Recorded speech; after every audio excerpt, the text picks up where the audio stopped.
Shalom sahabat podcast curhat bersama New Life. Kembali lagi nih di podcast kita di kali ini, di malam hari ini kami kembali untuk menyapa sahabat podcast curhat bersama New Life. Nah, bagi sahabat podcast curhat bersama New Life nih yang belum subscribe, silakan di subscribe. Yang belum bunyikan lonceng notifikasinya jangan lupa klik bunyikan lonceng notifikasinya.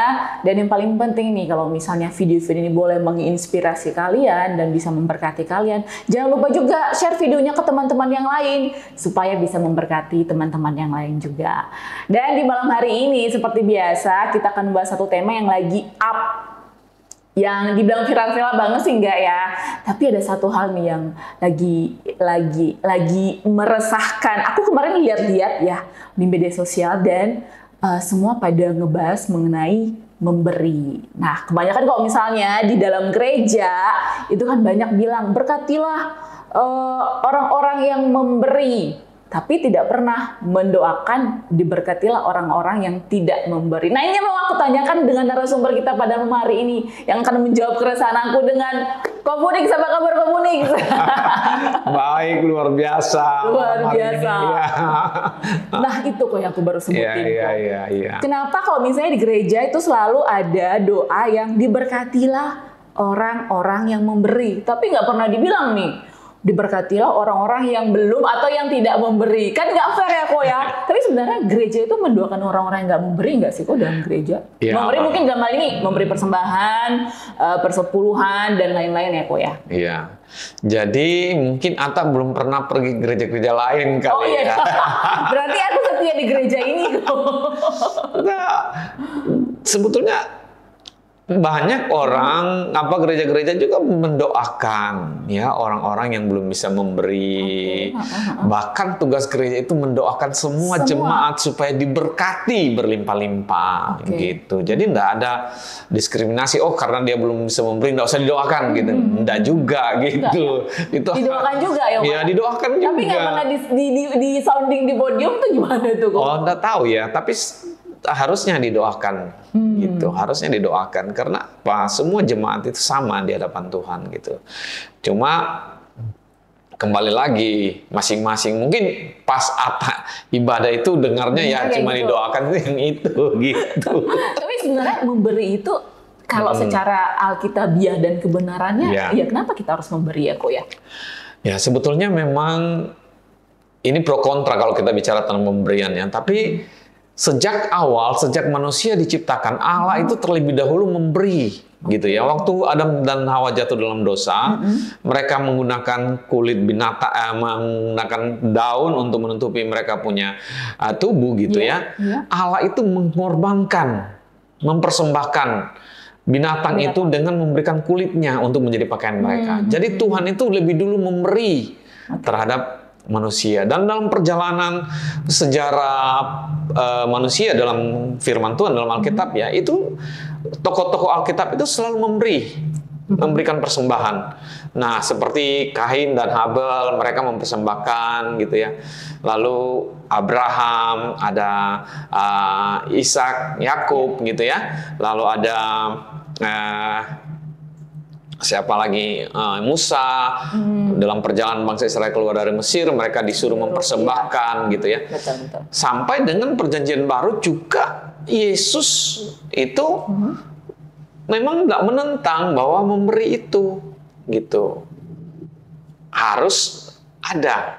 Kebenarannya kita sebagai orang percaya memang harus memberi ya. Ya, kenapa? Karena kegiatan peribadatan, kegiatan kerohanian kita kan butuh dana, butuh uang ya. Butuh ya. Jadi kalau dalam perjanjian lama itu bangsa Lewi, suku Lewi itu mereka memang tidak bekerja, khusus melayani di rumah Tuhan. Jadi makanya seluruh bangsa Israel itu mempersembahkan untuk kebutuhan mereka. Sebagai imam ya? Ya, sebagai pelayan di rumah Tuhan gitu. Nah, zaman sekarang kan gereja-gereja. Nah, kalau gereja ada lalu tidak ada yang memberi persembahan, bagaimana gereja itu bisa bertumbuh? Bagaimana gereja itu bisa menjadi berkat gitu? Bagaimana gembala bisa mengembalakan jemaat, menuntun jemaat itu kepada kebenaran firman, sementara gembalanya tidak ada makanan gitu. Iya. Karena kalau gembala harus bekerja seperti jemaat juga,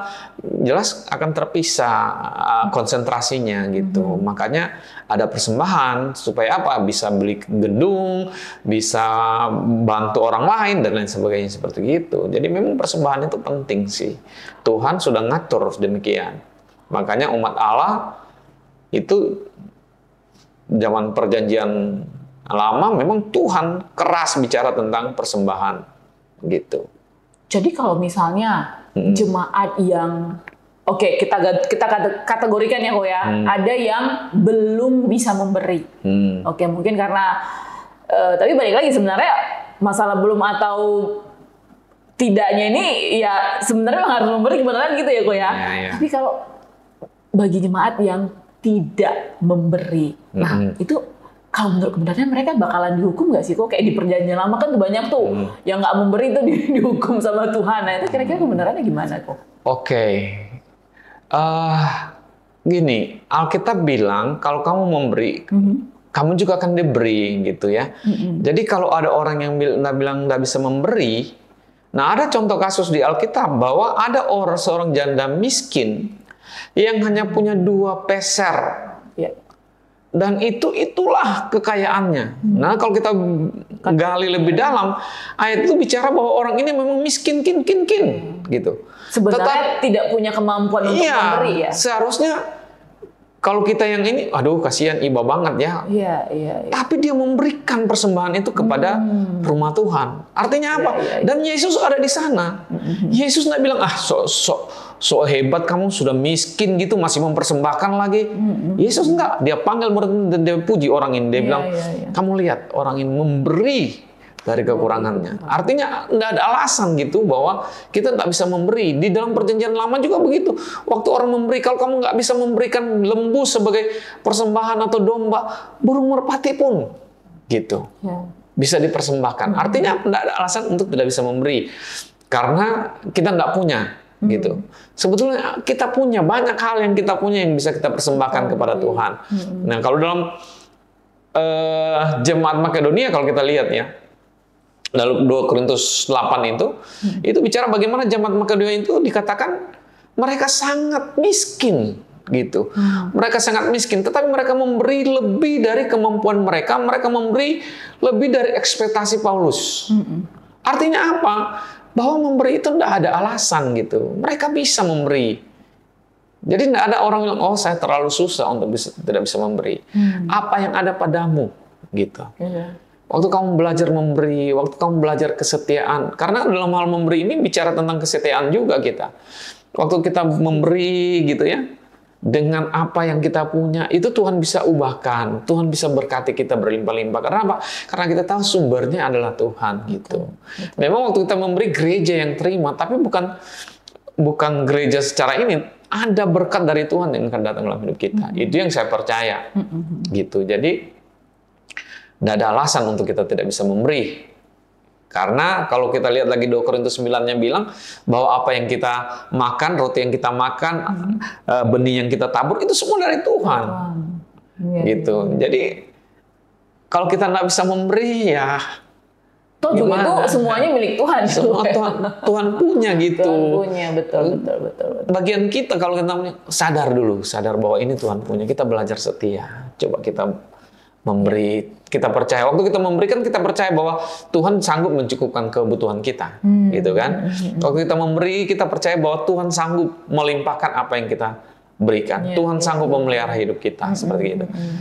Bukan kita takut, oh ini nggak cukup nanti si anakku bagaimana? Nah itu jangan meletakkan pengharapan kita pada kekuatan kita, pada apa yang kita punya. Tapi belajarlah meletakkan kekuatan kita pada Tuhan. Sumber kehidupan kita pada Tuhan. Bukan terhadap apa yang kita miliki gitu. Jadi salah ya kalau misalnya ada nih ya kan perkataan-perkataan yang membenarkan iyalah mah itu mah Bapak Dani mah iya bisa beri segini, dia usahanya ada, rumahnya 2, mobilnya 3, saya makan aja susah gitu, gimana apa yang bisa memberi ke gereja. Jadi perkataan sebenarnya salah ya kok ya. Iya. gimana ya, sulit untuk mengatakannya gitu ya, bukan salah atau benar gitu, tapi mungkin belum memahami, belum mengerti tentang hal memberi gitu. Nah, kadang-kadang ada orang-orang yang kelihatannya menurut kita susah, seperti jemaat Makedonia itu, seperti janda miskin itu.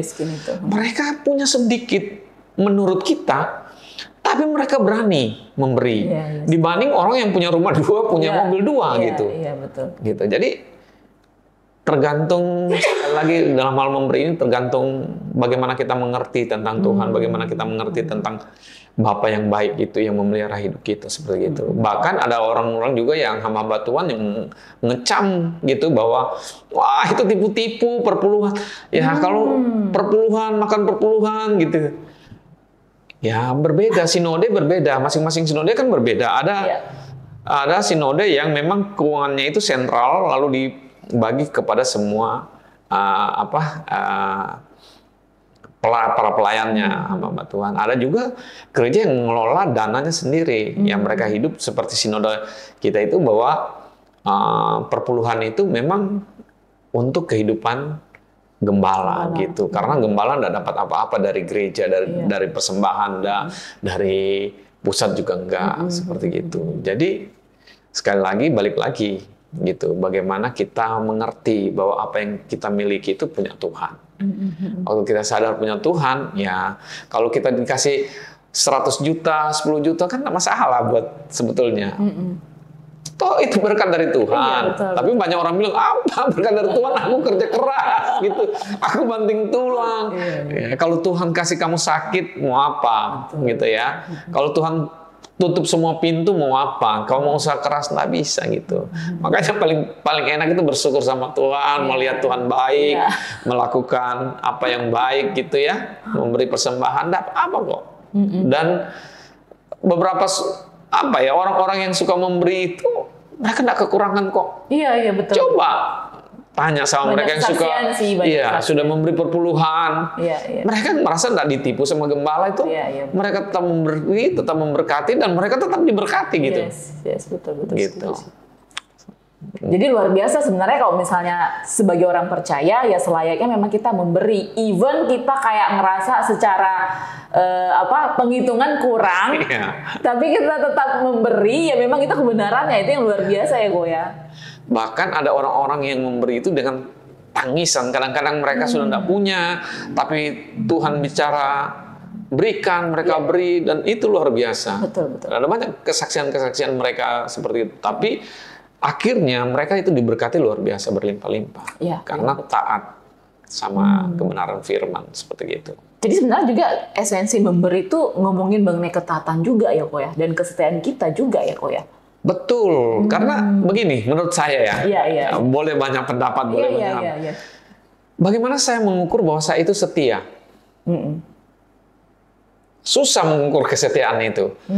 Tapi kalau dari hal uang, misalnya saya mendapatkan 10 juta, saya berikan 1 juta, 1/10.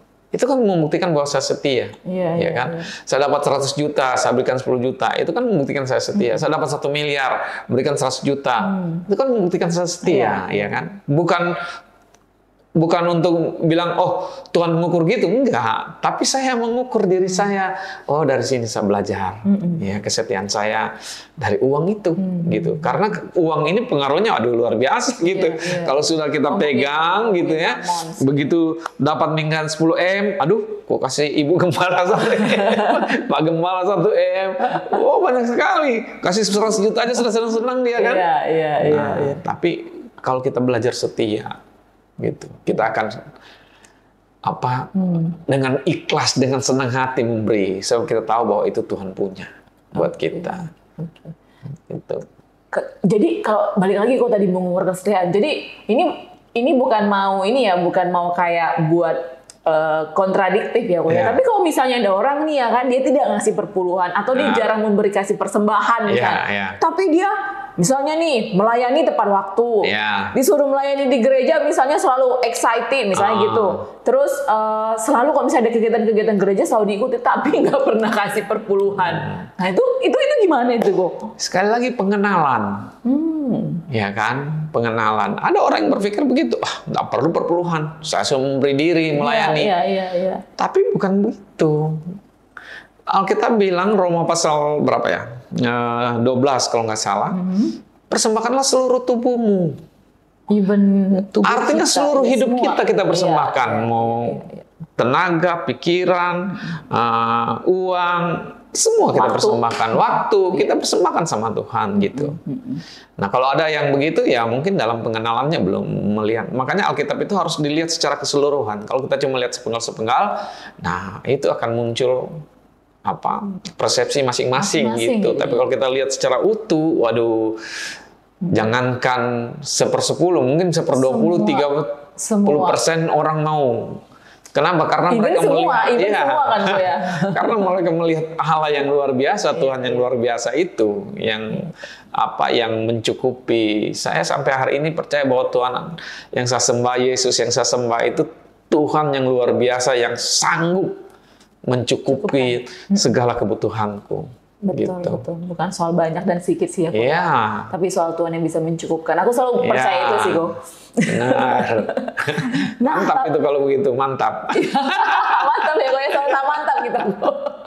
Nah, ada nih kok, orang punya persepsi. Kan aku gak harus kasih ke gereja toh, gitu kan. Toh segala kegiatan-kegiatan gereja selama ini aku nggak pernah kasih berjalan dengan lancar kok, gitu kan. Ya udahlah, di samping rumah ada panti asuhan yang dimana aku lihat tuh anak-anak di sana, aduh makannya aja kadang nggak jelas gitu, sehari mungkin cuma bisa telur sama Indomie itu. Yang penting aku kasih aja deh ke sana daripada aku lihat gereja kayaknya nyaman-nyaman aja kok gitu ya kan, gembalanya juga kayak nyaman-nyaman aja hidupnya. Nah itu persepsi kayak gitu gimana kok? Itu persepsi yang keliru menurut saya. Kenapa? Karena begini, kita itu makan di mana? Rohani kita itu di mana? Yang memberi makan rohani kita siapa gitu? Kan di pengembalaan di satu gereja di situ. Ya kita memberi di sana supaya ada gembala kita itu bisa cukup makan gitu, nggak pusing mikirkan. Mereka pikirkan firman saja untuk memberkati kita, memberikan firman sehingga kita kuat, sehingga kita bertumbuh dalam Tuhan seperti itu. Kalau ada tetangga kita panti asuhan, nggak apa-apa kita memberi, gitu. Tapi bukan fokus kita, oh ya ini kita beri yang ini. Ya kamu kalau gitu kamu dapat makan rohani di sana aja lah. Betul. Iya kan, nggak usah ke gereja, di sana aja kamu pergi kan. Tiap hari ke sana, hari Minggu ke sana. Ya. Artinya apa? Kita harus seluruhnya melihat ini, bahwa kalau ada yang berpikiran seperti gitu, saya mau bilang, kalau menurut saya, ini pandangan yang keliru. Alkitab nggak ngajar seperti gitu. Alkitab berkata bahwa bawalah persembahan ke rumah Tuhan gitu. Kalaupun ada yang lain, itu kamu tergerak, kamu harus memberi memang. Gitu. Bukan cuma di gereja kita memberi, karena kita tahu bahwa Tuhan, apa yang kita punya ini adalah Tuhan punya gitu. Tapi ke gereja, di mana kita makan firman, di mana kita diberkati dengan firman yang menguatkan kita, yang sering mendoakan kita, ya kita berkatilah dengan apa yang sudah Tuhan percayakan pada kita gitu.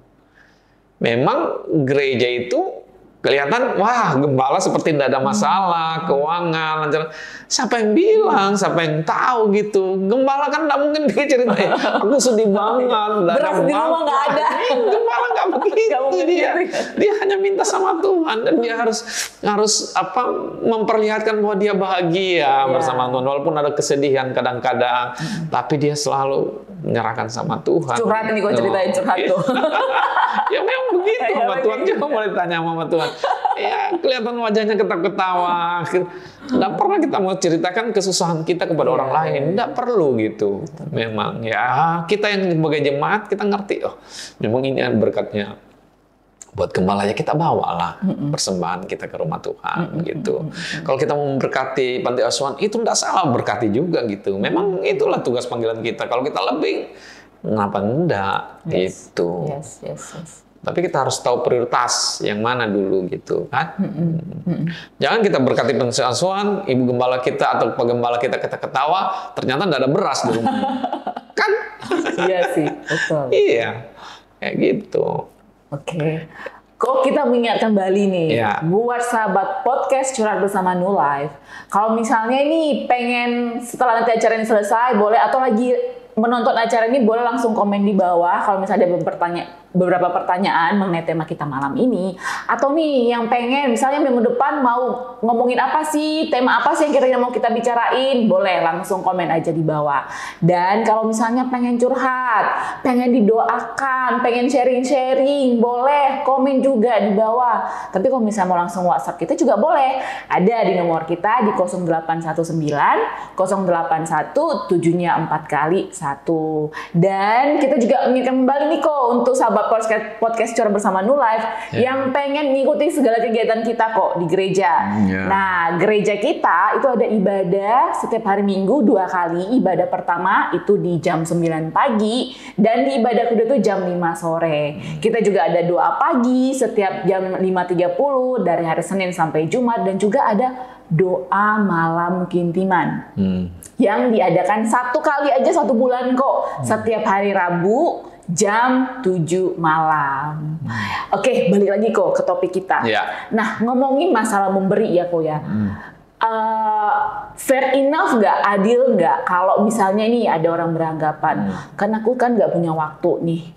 Ya udah, aku kayaknya so far ini sampai saat ini kayaknya yang bisa aku berikan itu cuman kayak materi aja, misalnya uang gitu ya kok ya. Tapi mungkin bagi sebagian orang gitu yang kalau ngomongin uang mungkin aku sekarang tuh belum cukup ya. Uang sih sebenarnya ya sampai akhir juga nggak bakalan cukup ya. Tapi ya oke, aku sekarang memberi, melayani dulu deh di waktu. Atau mungkin aku nggak punya skill di melayani, yaudah aku sekarang tuh melayaninya kalau misalnya ada butuh-butuh ide apa, aku kasih deh gitu. Nah kira-kira dengan persepsi seperti itu atau dengan pandangan kayak gitu, fair enough nggak kok untuk memberi dalam gereja? Iya. Makanya sekali lagi saya bilang harus dilihat secara keseluruhan ya. Sebetulnya kita itu memberi bukan cuma materi. Iya. Kenapa? Karena di dalam hidup kita ini masing-masing ada karunia yang Tuhan taruh. Gitu. Kadang-kadang kita menjadi satu tubuh itu untuk saling berinteraksi. Jadi kadang-kadang saya tidak punya pengetahuan tentang bagaimana mengatur keuangan, tapi Anda adalah seorang yang mengerti di sana. Seharusnya saudara hadir dan memberikan. Bagaimana saya mengatur keuangan misalnya. Saudara punya kemampuan untuk keterampilan misalnya memasak. Sementara saya tidak punya keterampilan memasak. Saya butuh, saudara datang mengajar saya gitu. Akhirnya semua kita bisa menjadi satu kesatuan yang utuh sehingga bisa gereja itu bisa hidup bersinergi. Jadi ya di satu sisi kalau memang tidak punya waktu, tenaga, tapi punya dana, tidak masalah juga gitu. Bisa, tetapi kan lebih baik kalau kita juga hadir gitu, memberi sumbangsi dari sisi yang lain, bukan cuma finansial gitu ya, bukan cuma secara ekonomi gitu. Jadi harusnya emang sama juga dengan yang lain gitu. Saya masih punya hanya punya waktu tapi tak punya uang gitu ya. Saya mau bagi hanya punya keterampilan, tidak ada masalah juga. Tapi bukan berarti saya nggak bisa memberi gitu. Seharusnya nggak ada alasan lagi untuk nggak bisa memberi ya. Karena memberi itu bukan dari besar kecilnya di hadapan Tuhan. Dari mana hatimu yang memberi dengan sukacita. Waktu kamu memberi dengan sukacita, nah itu Allah senang, kata firman Tuhan. Gitu. Jadi nggak ada ukuran gitu. Karena seharusnya dia 100 juta memberi gitu ya. Saya punya uang cuma 10.000 ini mau makan, gimana mau memberi? Tapi kalau kamu tahu memberi, kamu tidak akan kelaparan. Banyak sekali kesaksian orang-orang yang mengalami ketika salah satu ada pelayan di tempat kita begitu. Dia dari rumah punya uang 50.000, tiba-tiba persembahan, dia ingat Tuhan beri, dia beri. Waktu dia memberi, nggak ada lagi uangnya. Tetapi Tuhan bisa membuat dia diberkati dengan cara yang lain. Gitu. Jadi belajarlah menyerahkan hidup sama Tuhan. Jangan ada alasan bahwa sekarang saya belum cukup. Nggak akan sampai cukup. Iya, nggak bakalan ada cukup. Nggak akan cukup-cukupnya. Semua orang butuh uang gitu. Tapi jangan sampai uang itu yang menjadi mamon kita ya. Ya, menjadi prioritas utama kita. Tuhanlah prioritas kita. Pelayananlah prioritas kita. Dan waktu kita melakukan itu, saya percaya Tuhan yang akan memelihara kita. Ya kan? Bayangkan kalau kita nggak sakit saja, puji Tuhan itu. Tuhan, Ya kan? Daripada kita punya banyak uang, tapi kita nggak bisa makan ayam, nggak bisa makan susu, nggak bisa makan roti, nggak bisa makan nasi, nggak bisa ada makan duitnya jagung. nih, tapi nggak bisa makan. Duit berlimpah-limpah, tapi nggak bisa makan. rumah gedongan gitu. Betul. Tapi nggak bisa semua oksigen pakai butuh itu kan.